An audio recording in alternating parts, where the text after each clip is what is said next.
I forgot. Here's this month's grocery money. Saying that, my husband Stanley slammed down $100. Groceries for a family of 3 on just $100 a month? That's nowhere near enough. If we are short, you guys should earn more. He was giving me a cold stare as he said that. There was no persuading him further.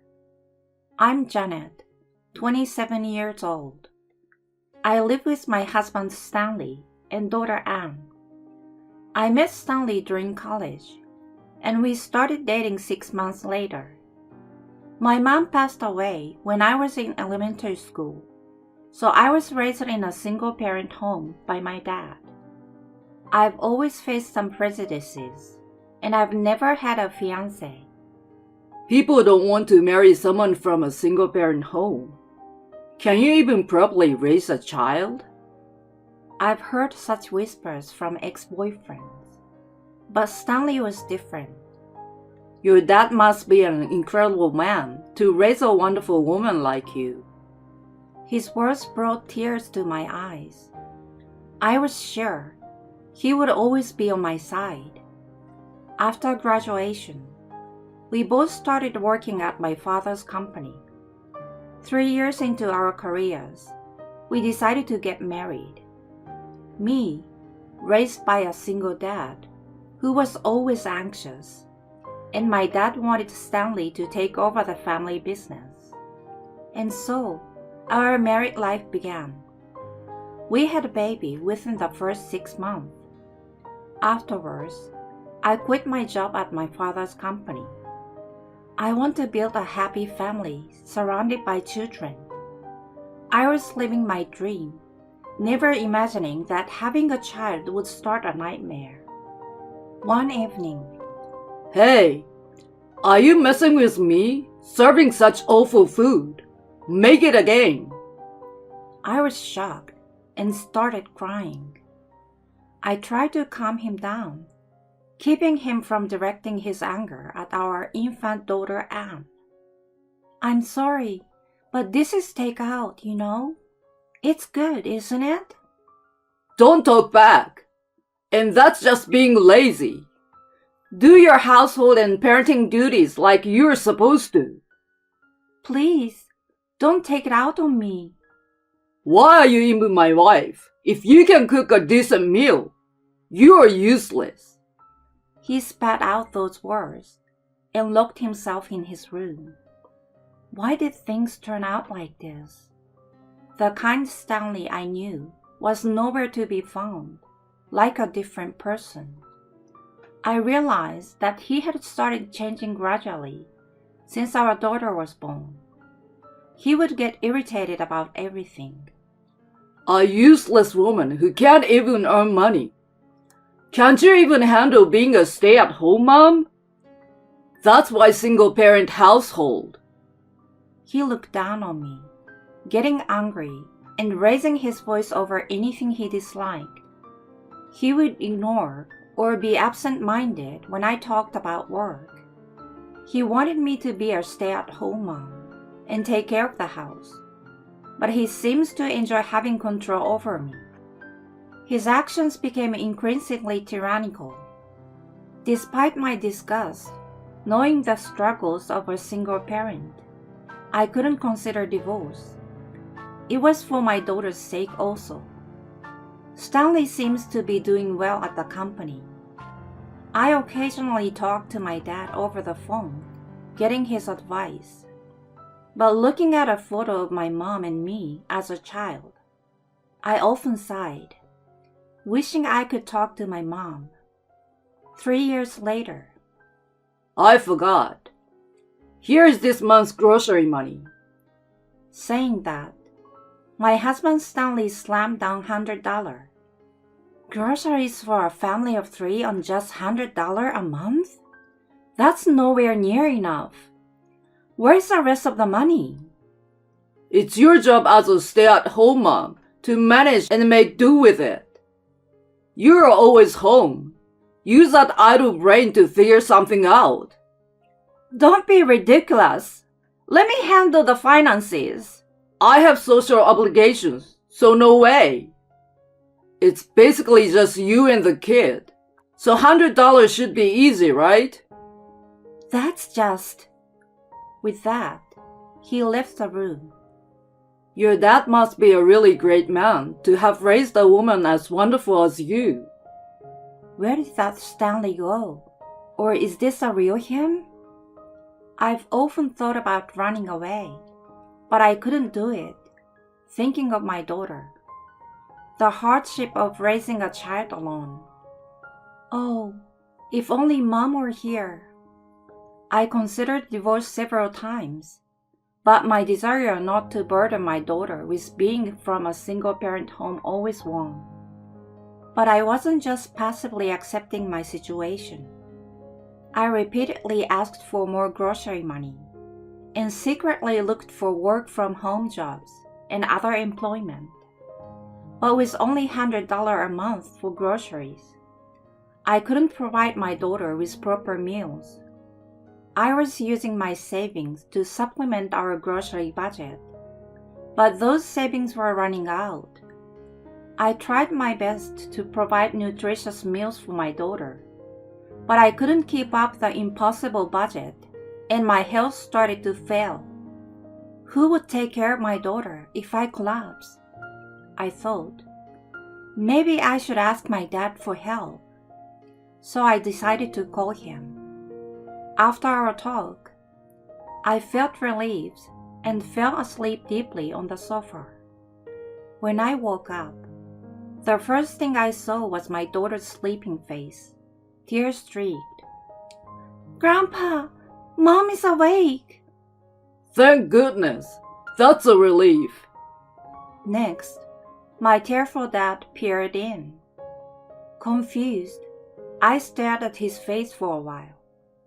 Janet, I was so worried. "Dad, where am I?" You're in the hospital. To think, collapsing from malnutrition in this day and age. What happened? He choked up, holding back tears. He might have been crying the whole time I was asleep. He has always been a bit of a crybaby. "I'm sorry for worrying you. But why are you here, Dad? What about work?" Don't you remember? You called me, asking for help. When I called back, Anne answered and told me you had collapsed. So I rushed over and called an ambulance. With that, my dad gently stroked my daughter's head. "Thanks, sweetie. You saved me by telling Grandpa." "I'm glad you're okay." She smiled proudly at my dad's praise. I never realized she had grown up to be so responsible. Maybe it's a case of learning from negative examples. While I was lost in thought, my dad asked worriedly, You have become so thin. What's been happening? Haven't you been eating properly? I tried to dodge the question, but gave in under this serious gaze. I opened up about everything with Stanley. So, that's what Stanley has been doing. Yeah, Why didn't you tell me everything? I didn't want to upset you, Dad. You were so happy about our marriage, and I just... My voice broke into tears, and my dad, holding my hand, was trembling with emotion as well. Janet, it hurts me more when you don't tell me these things. Hearing that, my tears flowed freely. Dad, I'm sorry. There's nothing to apologize for. I'm always on your side, no matter what. You can tell me anything, okay? Yeah. I wondered why I had endured so much. If I had consulted my dad sooner, maybe my daughter and I wouldn't have suffered so much. In my desire not to worry her and my dad, I had lost sight of what was important. A daughter growing up in a home without laughter or kind words couldn't be happy. Seeing the change in me, My dad said he would make a phone call and stepped outside the room. After a while, he returned and we talked for about an hour. Then, Stanley arrived at the hospital. Hey, don't call my workplace with such nonsense. He entered the room angrily, but changed his demeanor when he saw my dad. Oh, sir. On the other hand, my dad remained calm, despite Stanley's typically unseen rough behavior. This is a hospital. Don't raise your voice. You will disturb others. But the reception at work got a call saying Janet got admitted, and it was just for malnutrition. I was the one who made that call.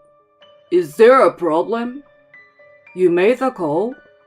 You embarrassed me in front of my colleagues to get a call for such a trivial thing. It was humiliating. Humiliating, huh? Compared to what you have done to my daughter, isn't that trivial? Stanley grew more agitated in front of my composed dad. Janet, what have you been blabbering about? Family matters should stay within the family. My dad protectively held my startled daughter as to shield her from the outburst, but Stanley was unconcerned. He probably didn't even notice. This time, he approached me aggressively, but I remained calm, perhaps because my dad and daughter were by my side. I confronted him with surprising firmness. What? Going to raise your hand at me? Whoa, getting bold today, aren't we? That's sassy attitude. Before I could retort, my dad stepped in, confronting him. Stanley, before you yell at my daughter, don't you have something to say to me? What do you mean? He looked puzzled. My dad, visibly angry but still calm, continued. I pay you a fair salary, yet you don't feed my daughter. Why is that? Where's the money going? Stanley fell silent, but then, what's there to be angry about? This is just discipline. No problem at all. By the way, when will the position of president be available? I'm ready to take over any time. What? My dad was speechless at his absurd outburst. Why are you surprised? As the husband of the president's daughter, it's only natural I take over, right? With someone as capable as me, this small company will grow tremendously. I should be handed the presidency right away. He continued with nonsensical remarks. Seeing my dad at loss for words, I confronted my husband. If someone like you became president, the company would go bankrupt in no time. What did you say? Just as he was about to lash out at me, my dad grabbed his arm. You are fired. Effective immediately. What? Didn't you hear me? You are fired. A person like you will ruin the company. In expecting to be handed the presidency? Stop with your nonsense already. Stanley, who was scolded fiercely by my dad for the first time, stood there with his mouth agape. I seized the moment to deliver the final blow. Let's get a divorce. I can't stand being with you anymore. It's bad for our daughter, and I don't want to burden my dad any further. Hearing my declaration of divorce, he retorted, What? If I can become president, what's the point of being married to someone like you? Excuse me? Your only appeal was being the boss's daughter. I married you because I wanted to be the successor. I was stunned by his unbelievable statement. I had thought he had changed, but perhaps he was always like this. Then, my dad opened the door and said, Please come in. Stanley's parents entered the room. Mom, Dad too? Why are you here? He became visibly flustered. My in-laws gave me apologetic looks. I assured them, "It's not your fault," and seated them. They began scolding Stanley, who was red-faced. We came as soon as we got the call. We have been listening outside. What are you doing to your wife and child? We disown you as our son. What? Then my daughter handed the divorce agreement to my mother-in-law. "Here you go." She knew it was in my bag. What? "This is perfect." She took the divorce papers and said, "Please divorce him. We'll take care of the alimony and child support. We'll make sure he pays." Stanley was made to sign, and then taken away by his parents. Later, the discussions for alimony and child support were held at the lawyer's office, recommended by my in-laws. Stanley was subdued throughout. We agreed that he would pay a lump sum from his savings for alimony and child support. "Goodbye then. Take care." I said farewell to him and left the lawyer's office. A year later, I started working part-time at my father's company. You're more competent than that man. It's a big help having you here. He suggested I think about the future, so I decided to work only while my daughter was in daycare. I became so efficient with the accounting that people joked, "Janet is the next president." That's my daughter. Maybe we should do that. But I always responded with a smile. Then I'd have less time with my daughter. Later, I had a matchmaking meeting with the son of a client. His father, my dad's close friend, promised to protect me, saying, If my son does anything wrong, tell me. I will always defend her. He was a very nice person, and I'm actually considering marriage. I don't know what happened to Stanley. My daughter is fond of her former grandparents, so we occasionally meet them, but they avoid mentioning Stanley. I'm truly surrounded by wonderful people, a result of my father raising me single-handedly. My mom in the photo in the room seems to have a bigger smile these days. I'm determined to cherish my family and live happily with my daughter. "Mom, seconds please." "Wow." My daughter happily eats her meal. I vow to never let her suffer as I did.